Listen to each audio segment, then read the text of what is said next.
Hello everyone. I have been receiving many questions on how to shift chords.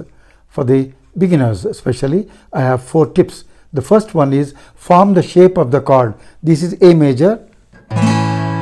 Form the shape in the air.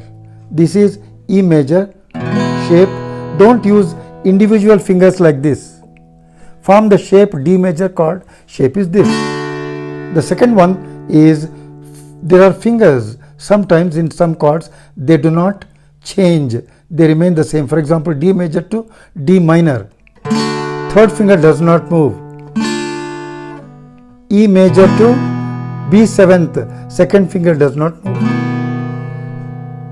This is the second point. The third point is use the metronome to practice slowly. For example, 60 or 55 beats per minute.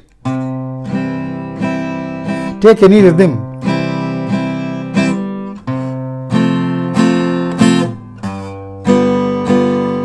Now, the last tip is practice with patience. You cannot learn overnight anything.